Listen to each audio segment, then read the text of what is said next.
In this episode, we are going to talk about Sustainable Development Goals, also known as Global Goals.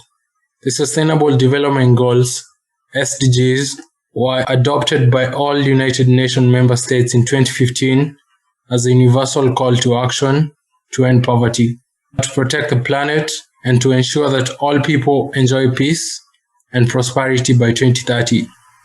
We are going to cover how they came about, what they are, why they were made, and finally, what young people can do to make sure they come true.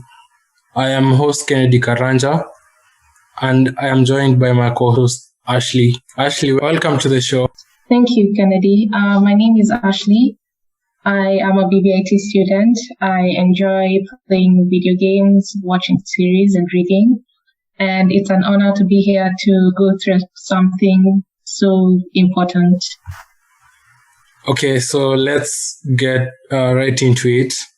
So even before we discuss the SDGs, let us get a basic understanding of where they came from. SDGs did not just pop out of nowhere. In fact, they were carried over from goals of a different era. There were 8 universal goals passed in 2000 by the UN General Assembly called Millennium Development Goals, MDGs, which set the pace for the new millennium. The MDGs expired in 2015 when UN member states once again sat down to assess what they had achieved and what more needed to be done. They created a set of goals called SDGs, which would continue the work that had been started by the MDGs. This set of goals called SDGs had a time frame of 15 years from 2015 to 2030, which is the period we're in right now. So let's look at what the MDGs wanted to achieve. The theme of the MDGs was to spare no effort to free our fellow men, women, and children from the abject and dehumanizing conditions of extreme poverty. So the first goal was to eradicate extreme poverty and hunger.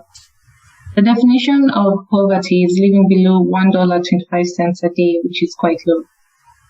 The number of people living in extreme poverty fell from 7% in 1990 to 14% in 2015.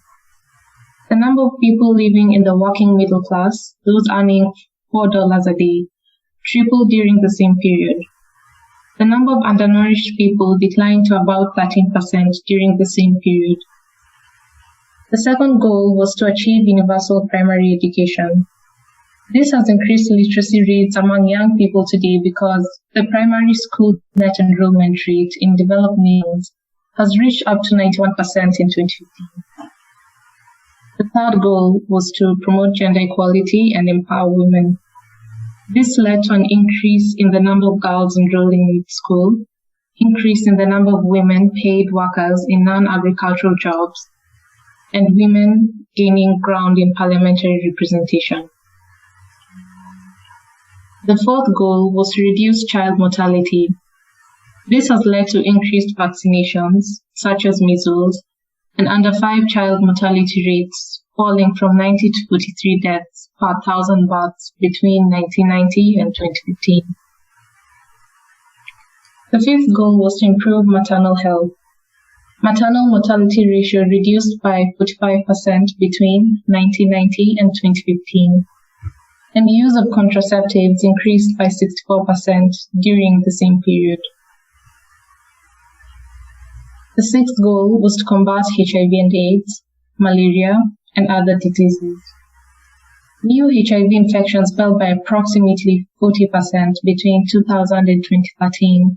Antiretroviral therapy, or ART, reduced millions of deaths from AIDS worldwide.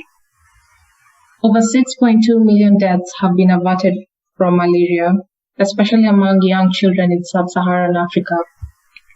More than 900 million insecticide-treated mosquito nets have been delivered to malaria-endemic countries in sub-Saharan Africa between 2004 and 2014.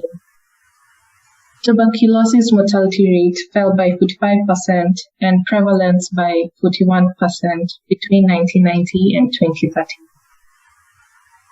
The seventh goal was to ensure environmental stability. The number of people with access to tap water has increased from 2.3 billion in 1990 to 4.2 billion people in 2015. 98% of ozone-depleting substances have been eliminated since 1990. The eighth and final goal was to develop a global partnership for development.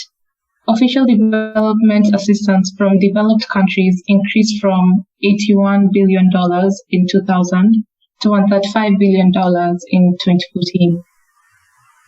Global internet penetration increased from 6% in 2000 to 43% in 2015. As of 2015, 95% of the world's population was covered by mobile cellular signal.